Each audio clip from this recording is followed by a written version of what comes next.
एक क्लास में टीचर ने क्वेश्चन लिखा। उस टाइम एक बच्चा सोया हुआ। टीचर ने क्वेश्चन लिखा और कहा कि ये इस दुनिया का सबसे मुश्किल तरीन क्वेश्चन है, इसको कोई हल नहीं कर सकता। जैसे ही लेक्चर खत्म हुआ और वो बच्चा उठ गया, टीचर ने क्वेश्चन को दोबारा रिपीट किया और कहा कि नोट कर ले, कल फिर ट्राई करके आ।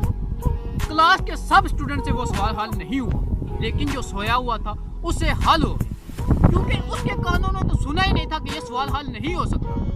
लिहाजा जब भी कोई शख्स आपको ये बताने की कोशिश करे कि तुम नहीं कर सकते, आप अपने कानों को बंद कर दो मुकम्मल तौर पर। आपको आवाज ही नहीं आनी चाहिए उस शख्स की। मैं आपको एक कहानी सुना। एक दफा सैलाब आया और उस सैलाब में एक मेंढक तैरता हुआ एक कुएं में जा गिरा। उस कुएं में गिरने के बाद वो मेंढक कोशिश करता है इस कुएं से निकलने की कोशिश करता है, छलांगे लगाता है, बार बार कुछ छलांगे लगाता है, लेकिन कामयाब नहीं होता। कुएं में मौजूद पहले से मेंढक वो इसको कहते हैं कि ये क्या तुम इफेक्ट कर रहे हो, तुम इस कुएं से बाहर नहीं निकल सकते, क्योंकि हमारे बाप ने कोशिश की, हमारे दादा ने कोशिश की, हमारे परदादा ने कोशिश की। जब से हम पैदा हुए हम भी कोशिश किए जा रहे, हम कामयाब नहीं हो सके। तुम खेत के मेंढक को, तुमसे ये मसला हल नहीं हो सकता। ये सारा मंजर कुएं की मंडेर पर खड़ा एक आदमी भी देख रहा। उसने देखा कि एक मेंढक कोशिश करता है कुएं से बाहर निकलने की और बाकी दूसरे मेंढक इसको रोकने की कोशिश करते हैं टार लगाकर।